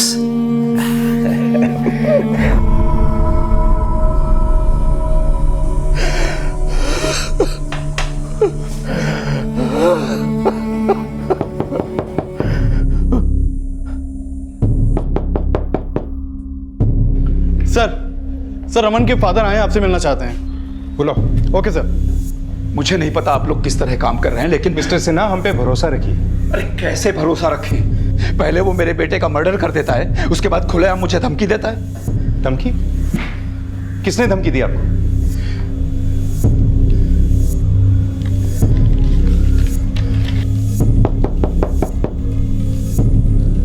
मैंने दरवाजा खोला तो वहां पर कोई नहीं था।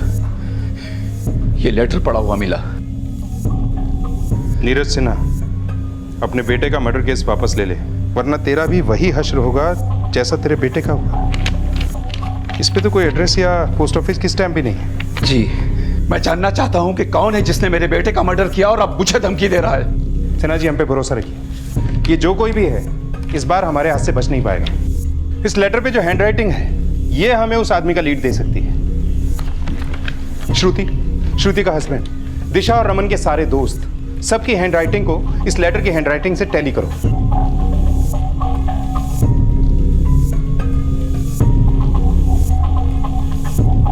सर, रमन से जुड़े हर एक को खंगाला, उनकी हैंडराइटिंग के साथ लेटर की हैंडराइटिंग को टैली भी किया, कुछ हाथ नहीं लगा सर। फिर ऐसा कौन हो सकता है जिसने रमन का मर्डर किया और रमन के फादर को लिखकर यह साफ किया कि रमन का मर्डर उसी ने किया है, और उस आदमी की कोई भी लीड हमें नहीं मिल पा रही। आज 13 दिन बीत चुके हैं, लेकिन पुलिस अब तक उनके हत्यारों का पता लगाने में नाकाम साबित हुई है। जनता सवाल कर रही है, क्या वो ऐसे माहौल में सुरक्षित है? पुलिस को उनका जवाब देना ही पड़ेगा। ये रमन सिन्हा कौन है? अब तो पुलिस में है, आपको मालूम है किसने मारा इसको? अरे हमसे क्या पूछ रही हो? हमको तो पुलिस डिपार्टमेंट वालों ने सिक्योरिटी गार्ड बना के छोड़ दिया। 12 घंटे जज साहब के घर के बाहर मक्खी मारते रहता। छोड़ो, ड्यूटी जाना है अभी, टिफिन दो मेरा। Excuse me sir. Hello,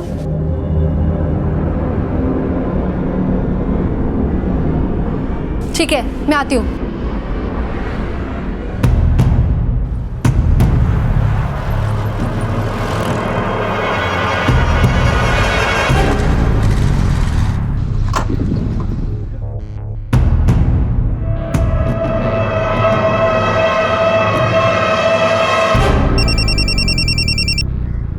hello, what? Unnao में किस जगह? हरीश, यू टर्न लो, हमें उन्नाव जाना है।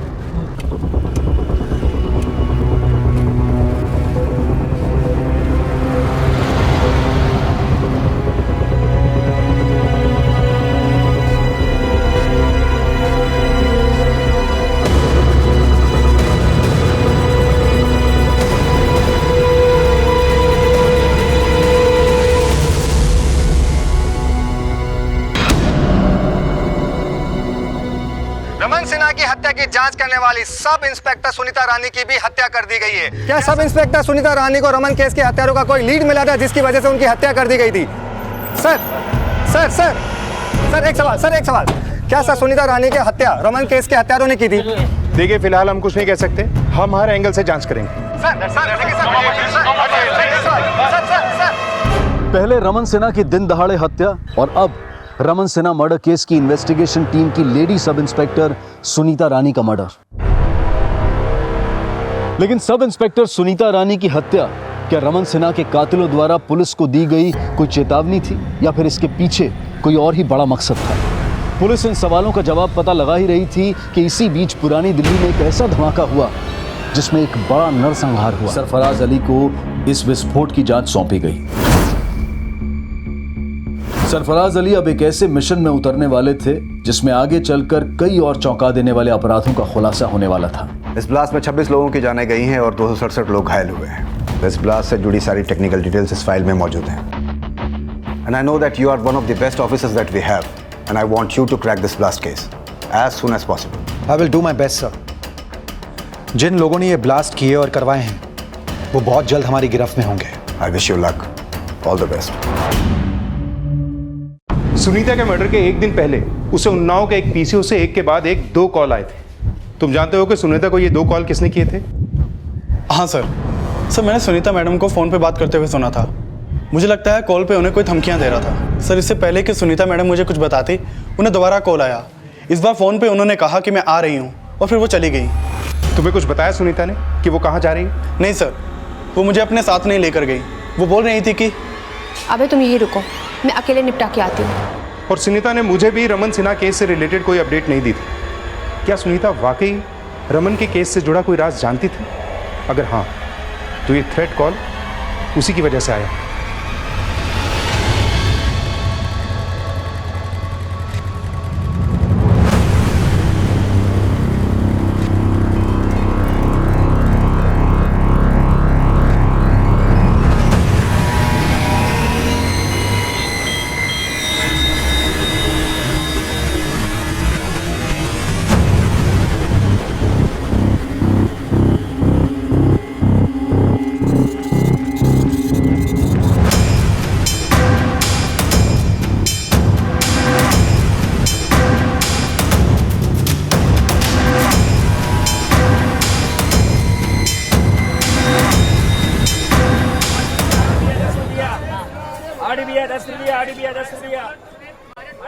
कैसे हो अशरफ?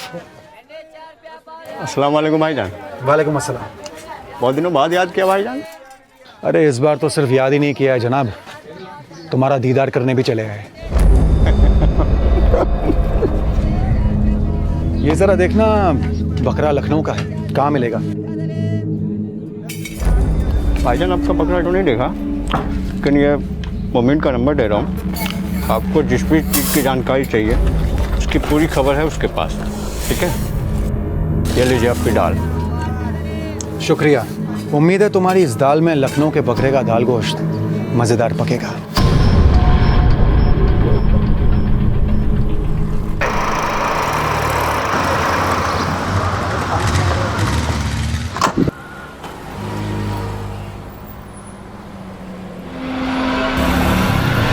फारिसगंज इलाके में कांस्टेबल नवीन कुमार के ऊपर अटेम्प्ट टू मर्डर केस को हैंडल कर रही पुलिस टीम से मेरी बात हुई। आई विटनेस का कहना है कि गोली चलाने वाले दो लोग बाइक पे आए और दोनों के दोनों हेलमेट पहने हुए थे। सर बिल्कुल इसी तरह के शूटर्स ने रमन सिन्हा पे भी गोलियां चलाई थी। सर कहीं दोनों केसेस में किलर सेम तो नहीं है? लेकिन कांस्टेबल नवीन और रमन सिन्हा के बीच में कोई कनेक्शन हमें तो मिला नहीं। अगर इन दोनों के हमलावर यही दो लोग हैं तो सुनीता को किसने मारा हो? क्योंकि सुनीता को तो गला घोट कर मारा गया था। सर इन तीनों केसेस का आपस में कोई कनेक्शन हो या ना हो, लेकिन एसआई अभय की बातों से लगता है कि सुनीता को शायद रमन सिन्हा मर्डर केस के बारे में कोई तो जानकारी थी और इसीलिए उसे थ्रेट कॉल मिली थी। फारिसगंज पुलिस को रमन सिन्हा और सुनीता मर्डर केस की डिटेल्स भेजो। हो सकता है जो डॉट हम नहीं जोड़ पाए, कांस्टेबल नवीन के अटेम्प्ट टू मर्डर के बाद वो डॉट जुड़ जाए। और हाँ, सुनीता के कॉल रिकॉर्ड्स को अच्छे से चेक करो, देखो कि आखिरी दिनों में वो किसके साथ टच में थी, शायद कोई लीड मिले। सर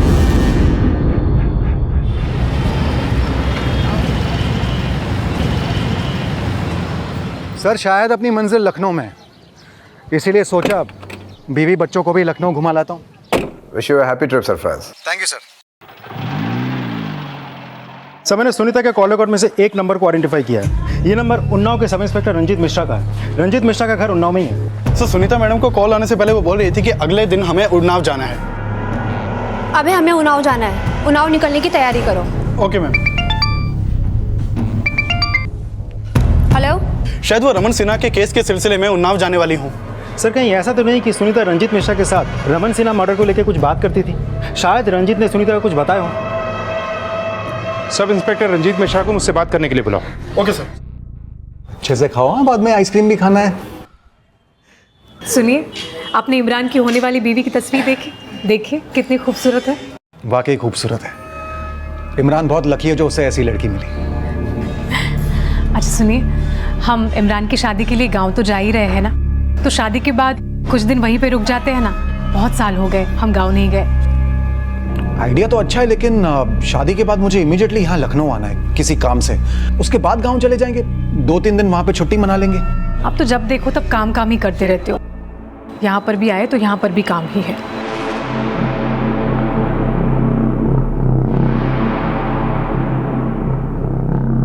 भाईजान चूना दो जरा।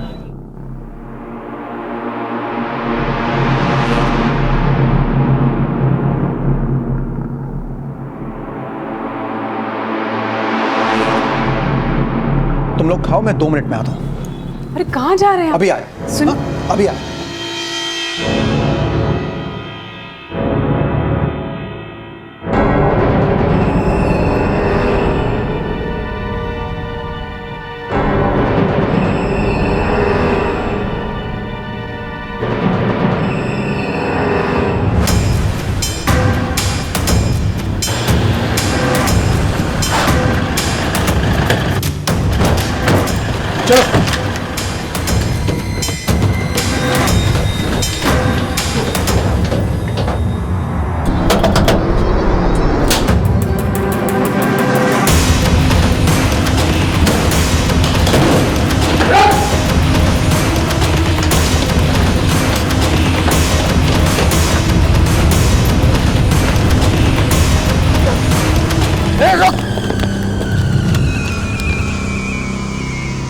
आईडी के ऑफिसर सरफराज अली ने पुरानी दिल्ली में हुए बॉम्ब विस्फोट की गुत्थी काफी हद तक सुलझा दी थी, लेकिन सब इंस्पेक्टर सुनीता रानी मर्डर केस, रमन सिन्हा और कांस्टेबल नवीन कुमार पर हुए शूटआउट में पुलिस को अब तक कोई स्ट्रांग लीड नहीं मिली थी। लेकिन इन सभी केसेस का आपस में कोई कनेक्शन था या नहीं, ये अब भी एक पहेली बनी हुई थी।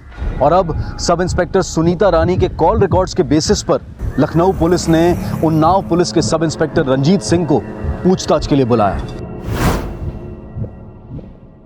रंजीत, तुम लगातार सुनीता के टच में थे। क्या रमन सिन्हा केस के बारे में सुनीता ने कभी तुमसे कुछ बताया था?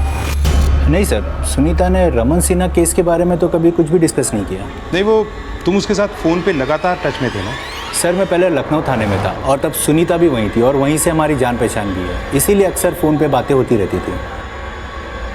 सुनीता के मर्डर के एक दिन पहले उन्नाव के एक पीसीओ से 2 बार सुनीता को थ्रेट कॉल आई थी। अब तुम इतने टाइम से सुनीता को जानते हो, क्या सुनीता ने इन कॉल्स के बारे में तुमसे कुछ डिस्कस किया? नहीं सर, इस बारे में मुझे कोई जानकारी नहीं है। ठीक है, तुम जा सकते। सर। विनय सर, इस रंजीत के कॉल रिकॉर्ड्स और एक्टिविटीज चेक करो। ये जरूर झूठ बोल रहा है। हो सकता है रमन सिन्हा केस के बारे में भी कुछ जानता है, लेकिन सुनीता की मौत के बाद डर से या किसी और वजह से छुपा रहा है। Sir,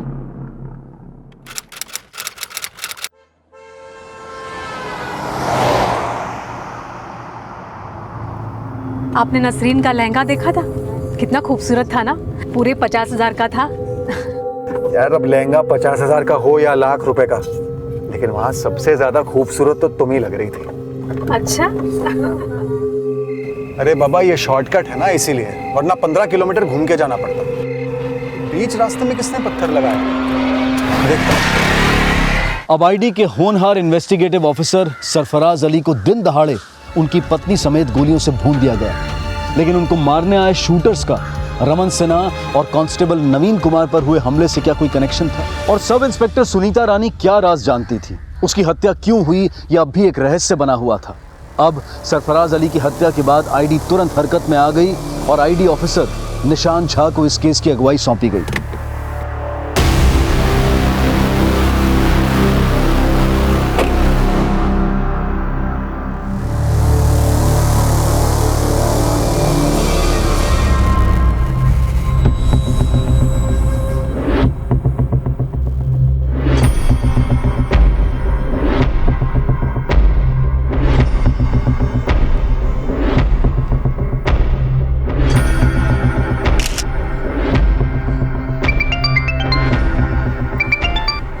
yes sir.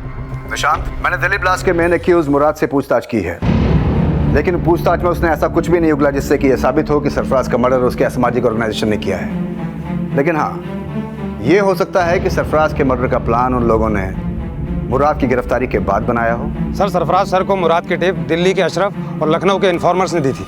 ऐसा लगता है डबल गेम खेला गया है। सरफराज सर को टिप देने के बहाने यहाँ बुलाया गया है और फिर उनका कत्ल किया गया। आईडी को लग रहा था कि सरफराज अली और उनके परिवार पर हुए अटैक में उसी असामाजिक संगठन का हाथ होगा जिनका ब्लास्ट में हाथ था। पुलिस उस संगठन से जुड़े कई संदिग्धों का घेराव कर रही थी। वहीं रमन सिन्हा और sub inspector Sunita murder case को इन्वेस्टिगेट कर रही लखनऊ पुलिस को एक अहम जानकारी हाथ लगी। मैंने सब इंस्पेक्टर रंजीत के कॉल रिकॉर्ड चेक किया। जिस वक्त पीसीओ से सुनीता को कॉल किया गया था, उस वक्त रंजीत के फ़ोन की लोकेशन उसी एरिया के आसपास थी। मैंने पीसीओ के आसपास जाकर पूछताछ की, लोगों ने भी रंजीत को पहचान लिया है। उस वक्त रंजीत वहीं था। इसका मतलब सुनीता को वो दूसरा कॉल भी रंजीत ने किया होगा। लेकिन ये रंजीत सुनीता को थ्रेट क्यों देगा? सर, रंजीत और सुनीता के बारे में एक और बात पता चली। लखनऊ के जिस थाने में रंजीत और सुनीता एक साथ काम करते थे, वहाँ के कोलीग से पूछताछ करके पता चला कि दोनों में अफेयर चल रहा था, जबकि रंजीत पहले से ही शादीशुदा था।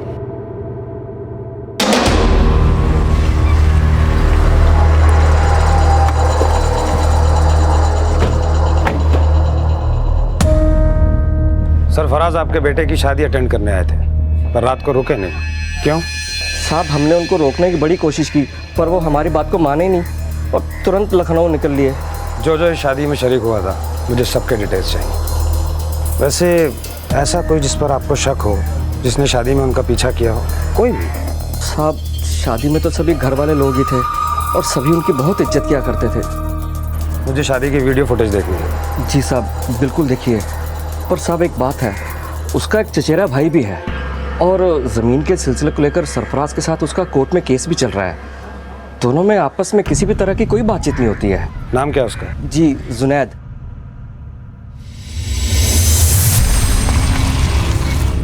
हमारा नाम ही जुनैद है सर। आप लोग बेकार ही हम पर शक कर रहे हैं सर। माना कि सरफराज भाई के साथ हमारा ज़मीन को लेकर झगड़ा चल रहा था, लेकिन सर यकीन मानिए हम उन्हें मारने के बारे में सोच भी नहीं सकते थे। वो इतने पावरफुल आदमी थे कि उनको मारने के बारे में सोचकर ही हम डर जाए सर। तू डरपोक है या बेखौफ, ये तो मुझे पता चल ही जाएगा जुनैद। वैसे तूने तो कुछ नहीं किया ना? देख, अगर कुछ किया है तो अभी बता दे, वरना बाद में बहुत तकलीफ होती है। आप अब बेकार में शक कर रहे हैं सर हम पर। हमने ऐसे कुछ भी नहीं किया।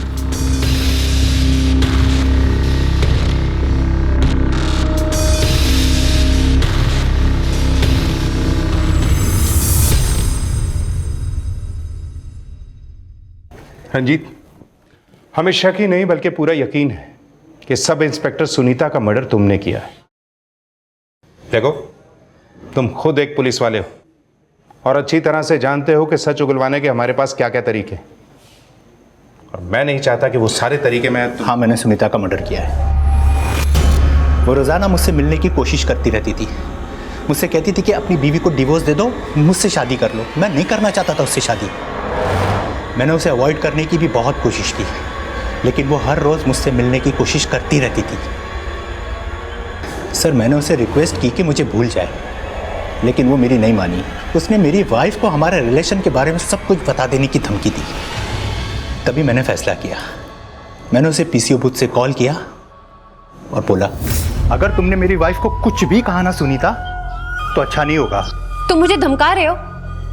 देखो, तुम्हारी बातों से मैं डरने वाली नहीं हूँ, ना ही पीछे हटने वाली हूँ। सर, उसने मेरा फ़ोन कट किया तो मैंने उसे दोबारा फ़ोन किया।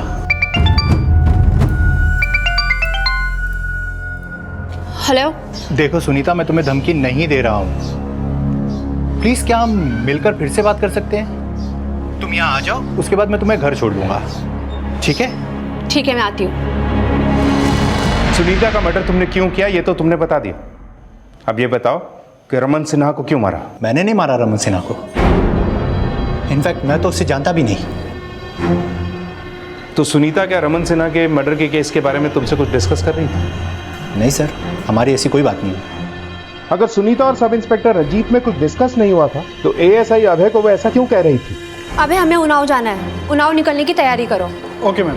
क्या सुनीता को वाकई कुछ ऐसा पता चला था जो रमन सिन्हा के किलर्स की लीड दे सकता था? सर, मैंने सुनीता के ड्रॉर्स, पर्सनल फाइल्स सब कुछ अच्छे से चेक किया, लेकिन मुझे ऐसा कुछ भी नहीं मिला जैसे उसने एएसआई अभय को कहा था। सर, कहीं ऐसा तो नहीं कि सुनीता को कहीं से कोई इन्फॉर्मेशन मिली थी और वो उसके दिमाग में रह गई थी? सुनीता ने क्या कहा था ये तो हम गेस नहीं कर सकते, लेकिन हमें किसी भी हाल में ये जरूर पता करना है कि रमन सिन्हा को शूट करने वाले वो किलर कौन थे, और क्या कांस्टेबल नवीन को भी उन्हीं किलर्स ने शूट किया था? ये दोनों केसेस आपस में कनेक्टेड हैं या अलग अलग? सर, पोस्टमार्टम रिपोर्ट के हिसाब से सरफराज सर को 26 गोली मारी गई, लेकिन सर एक अजीब बात पता चली है। जितनी भी बुलेट्स फायर की गई सब की सब यूपी पुलिस की पिस्टल से फायर की गई। क्या? यूपी पुलिस की पिस्टल? हाँ सर, आज से कुछ दिन पहले जज गिरधर सेन की ड्यूटी कर रहे हैं यूपी पुलिस के कांस्टेबल नवीन कुमार को कुछ किलर ने शूट कर दिया था, और सर मौका वारदात से उनकी पिस्टल लेकर फरार हो गए थे। फिलहाल सर कांस्टेबल नवीन अभी कोमा में। सर, नवीन का केस हैंडल कर रही पुलिस के मुताबिक वो 2 लोग थे और दोनों ने हेलमेट पहन रखा था, इसलिए सर किसी ने उनकी शक्ल नहीं देखी। सर, इसके अलावा उन किलर्स के बारे में कोई इन्फॉर्मेशन नहीं है। अंकित, मुझे उस एरिया का डंप डेटा चाहिए जहाँ पर कांस्टेबल नवीन पर गोली चली थी, और उस एरिया का भी जहाँ पर सरफराज और उसकी फैमिली पर अटैक हुआ। दोनों का डेटा टैली कर। आई एम श्योर हमें कोई ना कोई कॉमन नंबर जरूर मिलेगा, और ये कॉमन नंबर हमें किलर तक पहुँचने में मदद करेगा। ठीक है sir. ID officer Sarfaraz Ali और उनकी पत्नी को यूपी पुलिस की पिस्टल से शूट किया गया था। यूपी पुलिस के कांस्टेबल नवीन कुमार की पिस्टल चुराई गई थी, लेकिन नवीन कुमार पर हमला और रमन सिन्हा का murder illegal country made pistol bore .32 से किया गया था। लखनऊ पुलिस को रमन के शूटर्स की कोई लीड नहीं मिली, लेकिन जब आईडी ने सरफराज अली पर अटैक किए गए गाजीपुर एरिया और कांस्टेबल नवीन कुमार पर अटैक किए गए लखनऊ के फजलगंज एरिया का डंप डेटा स्टडी किया तो उन्हें एक क्लू मिला। सर, मैंने उन दोनों एरिया के डंप डेटा को स्टडी किया है। सर, जहाँ सरफराज सर को शूट किया गया था उस एरिया के आसपास इस एहसान का फ़ोन एक्टिव था। एहसान? हाँ सर, इसके बारे में इन्फॉर्मेशन निकाली है। सर, ये जुनैद का भांजा है, और जिस दिन लखनऊ में नवीन को शूट किया गया था उस दिन इसका फ़ोन बंद था, लेकिन शूट आउट के कुछ दिन पहले तक इसका फ़ोन लगातार लखनऊ में एक्टिव रहता था। लेकिन यह भी तो हो सकता है कि कांस्टेबल नवीन के शूट आउट के वक्त इस एहसान ने जानबूझकर अपना फ़ोन बंद किया हो सकता है सर। फिलहाल सर इसका फ़ोन अभी बंद है और ये घर से फरार है। इस एहसान के मामा जुनैद को बुलाओ, अब मामा ही बताएगा भांजा कहाँ है। ठीक है सर। सर माना कि एहसान मेरा भांजा है, लेकिन मैं काफ़ी टाइम से उससे मिला नहीं हूँ। लेकिन जिस वक्त सरफराज तेरे गांव में शादी अटेंड कर रहे थे उस वक्त एहसान वहीं पर था, उसी गांव में, जबकि इसके पास तो कोई इनविटेशन भी नहीं था।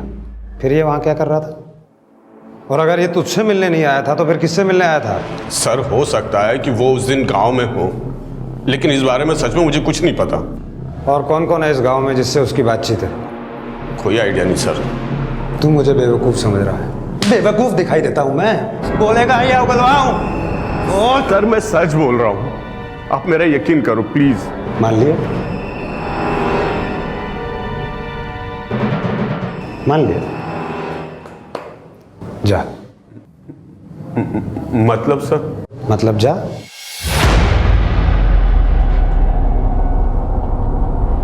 जा जा।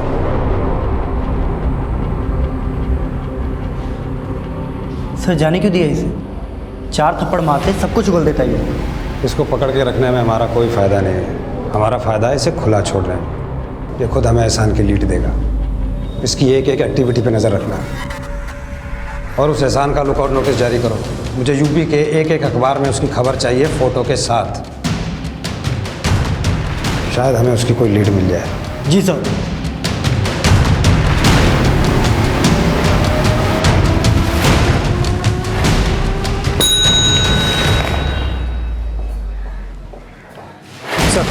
विनय, आईटी सरफराज और उनके फैमिली के मर्डर के जुर्म में इस एहसान नाम के लड़के को ढूंढ रही है। पता करो कि रमन सिन्हा और कांस्टेबल नवीन के मर्डर के साथ इसका कोई कनेक्शन है क्या? Okay sir.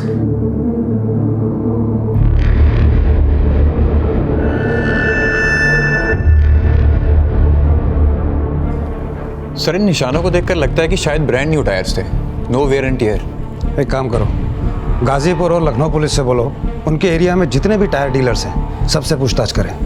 हो सकता है इस एहसान ने कहीं टायर चेंज करवाए। ठीक है सर।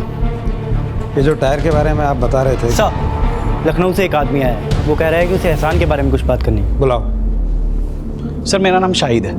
अखबार में ये एहसान की फ़ोटो देखी तो सोचा आपको कुछ बता दूँ।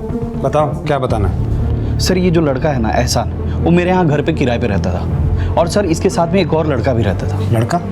कौन लड़का? सर मुझे उसका नाम तो नहीं पता।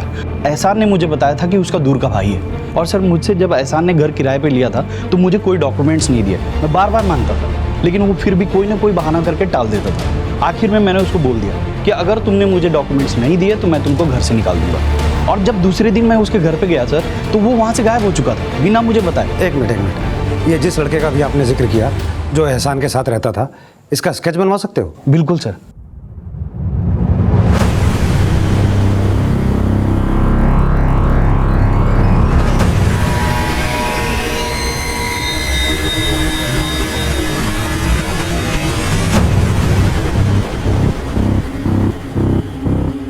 ये स्केच हर पुलिस स्टेशन में सर्कुलेट करो और पता करने की कोशिश करो कौन हो सकता है। ठीक है सर।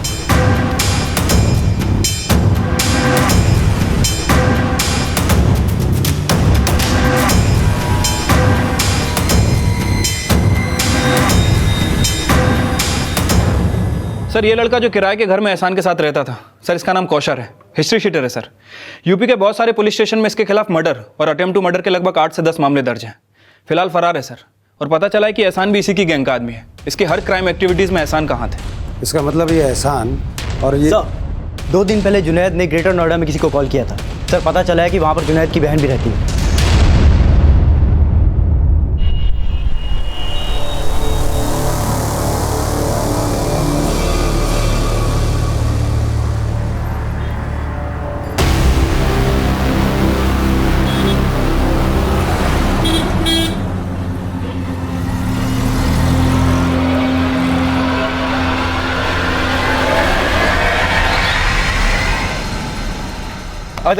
कौन है बे? तेरा बाप। हेलमेट उतार। उतार हेलमेट।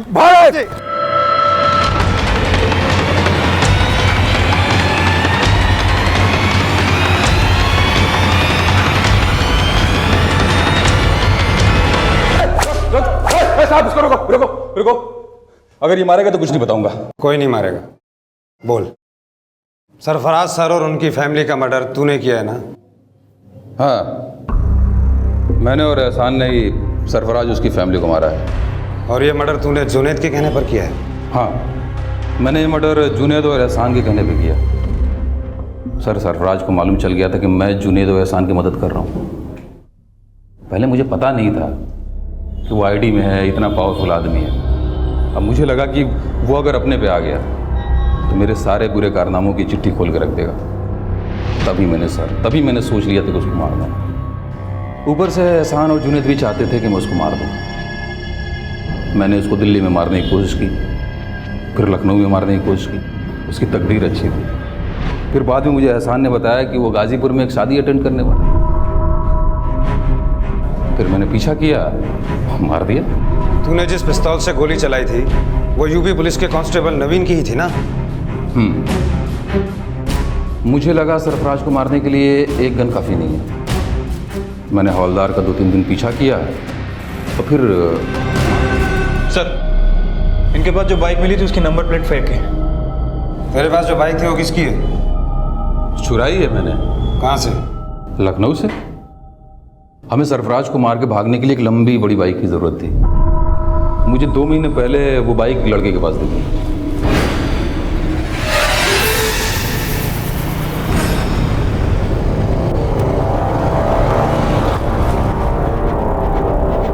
तूने उस लड़के को सिर्फ इसलिए गोली मार दी क्योंकि तुझे उसकी बाइक छीननी थी? हाँ, मुझे उसके बाइक पे दिल आ गई थी। मैंने उसे मार दिया और बाइक लेके भाग गया। मीडिया वालों ने हंगामा मचा दिया था। फिर मैंने एहसान के हाथों से उसके बाप के पास एक चिट्ठी भिजवाई।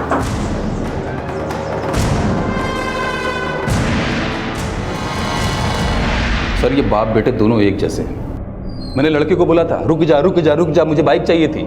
नहीं रुका, दिमाग खराब हुआ, मार दिया। दिमाग खराब हुआ, मार दिया। जब तक इसका दिमाग ठीक ना हो जाए मारते रहो इसे। हाथ नहीं लगाना। देख लो, बस बस।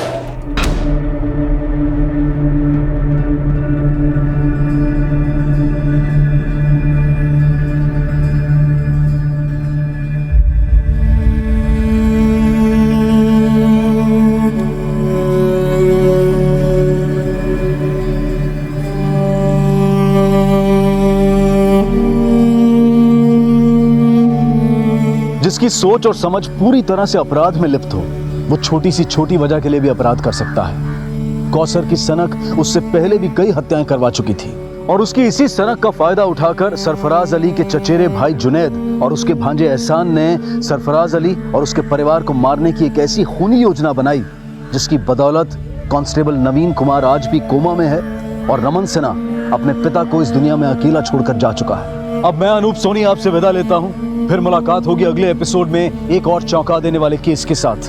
तब तक अपना और अपने परिवार का ख्याल रखें और देखते रहें क्राइम पेट्रोल सिटी क्राइम्स। सबक एक को सीख हम सबको। जय। इस तरह के और भी एपिसोड देखने के लिए हमारे चैनल को सब्सक्राइब करें और बेल आइकन दबाना ना भूलें।